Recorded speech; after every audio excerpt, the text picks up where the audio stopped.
क्या आप लोग भी जब कंसीलर लगाते हैं तो आपकी अंडर आइज और ज़्यादा नज़र आनी शुरू हो जाती हैं, ग्रे होनी शुरू हो जाती हैं, कुछ इस तरह की होनी शुरू हो जाती हैं कि लगता है कि यार बेहतर था, इससे बेहतर था कि हम लगाते ही ना, बहुत ज़्यादा आपकी नीचे से डार्कनेस नजर आनी शुरू हो जाती है। तो अगर आप लोगों को इस तरह के मसले हैं तो आप बिल्कुल एक सही वीडियो पे आए हैं। कंसीलर को फ्लॉलेस बनाना है और इस तरह का बनाना है कि हम पे काम करे, बल्कि हमारी अंडर आइज ज़्यादा अच्छी लगे। तो चलें मैं आपको बताती हूँ कि ये कैसे होगा। सबसे पहली चीज़ जो हमने समझनी है वो ये है कि हमारा सबसे पहला स्टेप जो है वो कंसीलर नहीं है। सबसे पहला स्टेप क्या है? करेक्टर। जब भी हमें कोई मसला होता है, कोई स्किन के ऊपर एक्नी होती है, तो हम एक्नी को कैसे कवर करते हैं? हम एकदम उसके ऊपर फाउंडेशन तो नहीं लगा देते, पहले हम उसको करेक्ट करते हैं, उसको कवर करते हैं और फिर उसके ऊपर लगाते हैं। तो हमें अंडर आइज के लिए भी ये चीज़ समझने की ज़रूरत है कि हम डायरेक्ट कंसीलर नहीं लगा सकते। हमने पहले क्या लगाना है? करेक्टर लगाना है। ठीक है। तो हम में से क्या गलती करते हैं कि हम लोग ये करते हैं कि हम लोग जो है एक गलत करेक्टर चूज़ करते हैं। ठीक है। हमने देखा है हर जगह बहुत अवेयरनेस आ गई अब ऑरेंज कंसीलर, लेकिन हमारा मसला ये है कि हम ये नहीं देखते कि हमारे स्किन के ऊपर वो कैसा रहेगा। हम जाते हैं, हम एक वीडियो देखते हैं और हम ऑरेंज कंसीलर ले आते हैं। ठीक है। ऑरेंज कंसीलर अच्छा है, बहुत अच्छा है, करेक्ट करेगा आपकी अंडर आइज को, लेकिन पहले आप ये देखें कि आपकी स्किन टोन क्या है और आपकी स्किन की अंडर टोन क्या है। ठीक है। अगर तो आपका स्किन कलर है मेरे जितना, मेरे आसपास, और आपने एनालाइज करना कि आपकी अंडर आइज कितनी डीप है। ठीक है। अगर तो आपकी अंडर आइज मेरे जितनी डीप है या मेरे से एक शेड डीप भी है, तो आपने क्या करना है कि अपनी स्किन टोन से और अपनी अंडर आइज के लिहाज से 2 शेड डार्कर लेना है करेक्टर। ठीक है। ये ऑरेंज करेक्टर नहीं है, ये येलो करेक्टर है, लेकिन ये जो है मतलब मेरी स्किन के लिहाज से 2 शेड डार्क मैंने लिया था। ठीक है।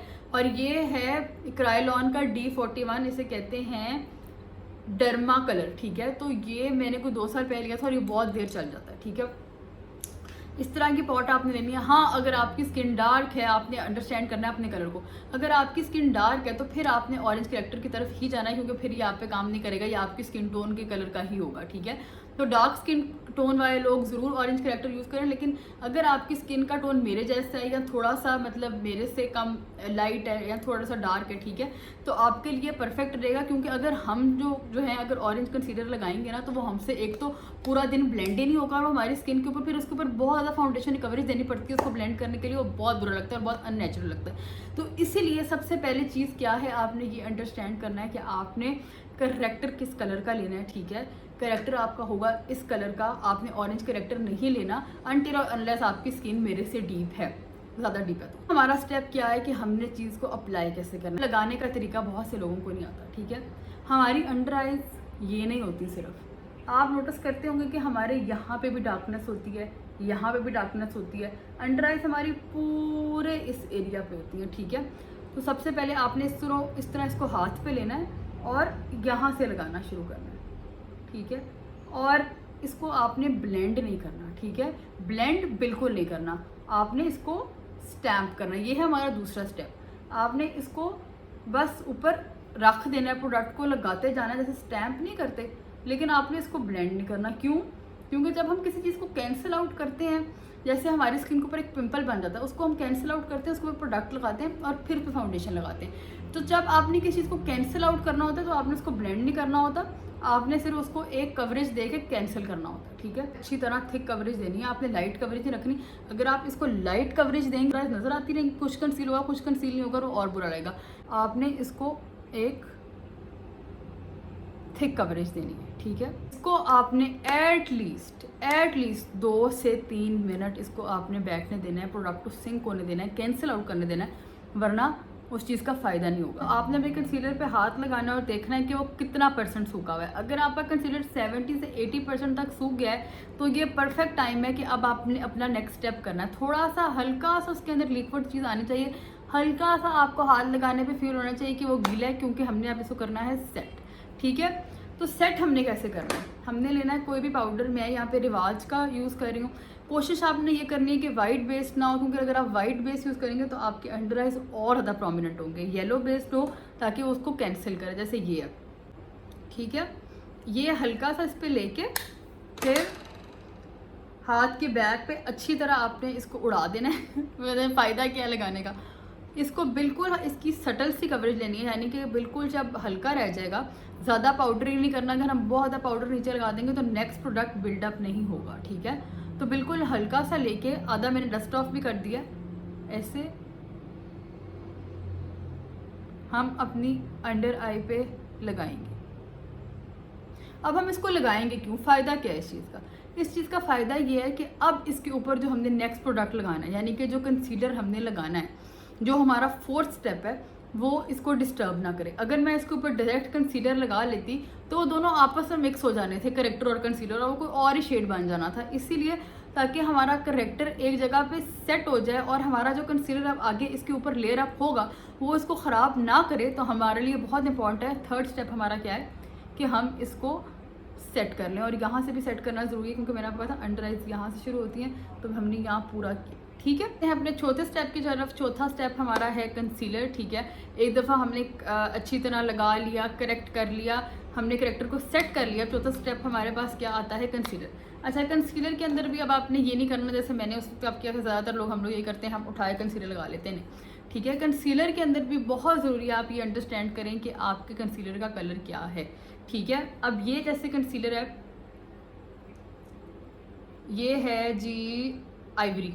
ठीक है, ये मेरी स्किन के लिहाज से ठीक है, लेकिन इसको मैं यूज़ क्यों नहीं करती, क्योंकि ये है वाइट पिंक बेस्ड कंसीलर। ठीक है, अब आपने ये देखना है कि आपकी स्किन का कलर क्या है। मेरी स्किन भी वाइट है, आपकी स्किन भी वाइट हो सकती है, आपकी स्किन भी फेयर हो सकती है, आपकी स्किन भी डीप हो सकती है, लेकिन ये अंडरस्टैंड करना बहुत ज़रूरी है कि आपकी अंडरटोन क्या है। टोन्स तो हमें नज़र आ जाती हैं, हमारे स्किन का कलर हमें पता चल ही जाता है क्या है, लेकिन हमें अंडरटोन की समझ नहीं आती। मेरी बहन है, उसकी वाइट स्किन है जैसे मेरी है, लेकिन उसका अंडरटोन क्या है, उसका अंडरटोन क्या है, उसकी अंडरटोन है पिंक। ठीक है, मेरी undertone on the other hand क्या है, येलो। मेरा रंग फेयर है लेकिन मेरी अंडरटोन है येलो इस तरफ। ठीक है, तो मैं हमेशा वो कंसीलर यूज़ करूँगी जो फेयर तो होगा लेकिन उसकी अंडरटोन होगी येलो की तरफ। अगर मैं ये डायरेक्ट लगा लूँगी जैसे यहाँ पे मैंने आपको लगा के दिखाया था, तो वो क्या होगा, वो और ज़्यादा बुरी लगनी शुरू हो जाएंगी, अंडर आइज और ज़्यादा नज़र आनी शुरू हो जाएंगी, तो लगाने का फ़ायदा नहीं। अब देखिए ये कितना खड़ा खड़ा लग रहा है मेरी स्किन के ऊपर। ये ब्राइट करने के लिए तो ठीक है, लेकिन अंडर आइज के ऊपर लगाने के लिए ठीक नहीं है। ऑन द अदर हैंड ये है जी न्यूट्रलाइज़र। अब ये भी फेयर स्किन के ऊपर लगाया जाता है, लेकिन ये आप गौर से देखें, इसकी अंडरटोन क्या है, इसकी अंडरटोन है येलो। ठीक है, तो ये मेरे क्यों अब स्किन के अंदर देखें, आप देखें करीब से कि ये खड़ा खड़ा लग रहा है और ये ऐसे ऑब्जॉर्व हुआ जैसे मेरी स्किन के अंदर से ही निकला हो। ठीक है, तो इसी तरह आपके लिए अंडरस्टैंड करना बहुत ज़रूरी है। जैसे हम फाउंडेशन में शेड अंडरस्टैंड करते हैं, कंसीलर में भी शेड अंडरस्टैंड करना बहुत ज़रूरी है कि आपकी स्किन की टोन किया और आपने अंडरटोन किया और आपने उसी लिहाज से लेना। ठीक है, तो यहाँ पे मेरी स्किन की टोन, क्योंकि मेरा ख़त्म भी हो जाते हैं सारे प्रोडक्ट,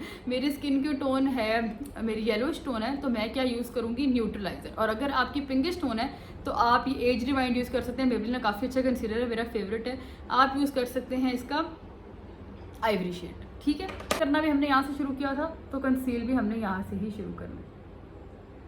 ठीक है, ब्लेंड करके हमें अब ये भी मसला नहीं है कि हमारा नीचे वाला प्रोडक्ट हिल जाएगा, क्योंकि वो ऑलरेडी हमने सेट कर दिया तो वो हिलेगा नहीं। चीज़ जो होती है, लोगों को मैंने बहुत ज़्यादा वीडियोस में देखा, वो ऐसा उठा के कंसीलर लगा लेते हैं। नहीं, आपने कंसीलर को हमेशा बिल्डअप करना है, अपनी कवरेज देखनी है कि आपको कितनी चाहिए। पहले थोड़ा यूज़ करना है, फिर आहिस्ता आहिस्ता आहिस्ता साथ साथ लगाते जाना है जितना आपको लगे कि आपको ज़रूरत है। अगर आप एकदम बहुत ज़्यादा लगा देंगे तो वो सारा ऊपर भी चला जाएगा और फिर आपके लिए ब्लेंड करना भी मुश्किल हो जाएगा। तो इसीलिए अपनी ज़िंदगी आसान बनाएं, this is more.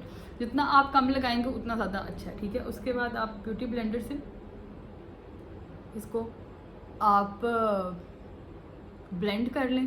Beauty blender को मैंने बहुत जब वीडियो शुरू की थी तो उस वक्त मैंने इसको पानी में किया था, सोक किया था। अब ये इसकी कंसिस्टेंसी ऐसी है कि ये डैम्प है, ना ये गीला है और ना ये सूखा हुआ है। तो आपने हमेशा इसी तरह ही ब्यूटी ब्लेंडर यूज़ करना है अपना, जब वो डैम्प हो। ठीक है, तभी वो परफेक्ट काम करेगा, चाहे कंसीलर हो चाहे फाउंडेशन हो।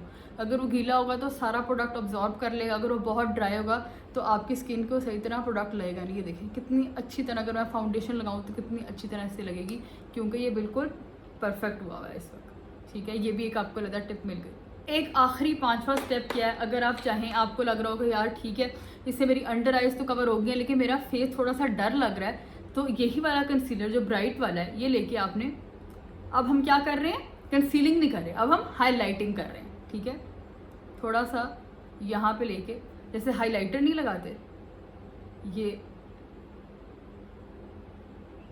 अंडर आइज पे ये नहीं लगाना, चीक्स के ऊपर आप ये लगाएंगे ताकि आपके फेस के ऊपर एक हाईलाइटिंग इफेक्ट। देख सकते हैं कि मैंने अपना बाकी मेकअप भी कंप्लीट कर लिया और मैं वापस आ गई हूँ। अब आपको मैं करीब से दिखाती हूँ आप देख सकते हैं कि मेरी अंडर आइज़ कितनी फ्लॉलेस लग रही हैं। और यही कुछ 4-5 स्टेप्स हैं, छोटे से हैं, जो हम लोग ना छोटी मोटी गलतियां करते हैं, बड़ी गलतियां नहीं हम लोग करते।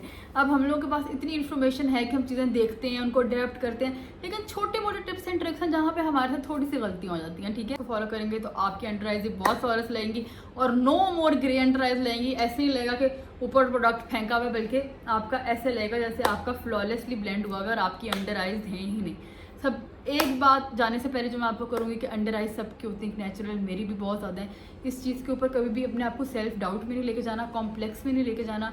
अंडर आइज सबकी होती हैं और एक नेचुरल सी चीज़ है। बहुत से लोगों ने अपने फ़िल्टर लगाए होते हैं फेस पे, ऐसा नहीं होता है, किसी की होती नहीं है। तो एक पॉजिटिव नोट के साथ हम इस वीडियो को करते हैं एंड। अगर आपको ये वीडियो पसंद आई हो तो लाइक शेयर ज़रूर करिएगा अपने फ्रेंड्स के साथ। चलें जी, अल्लाह हाफ़िज़।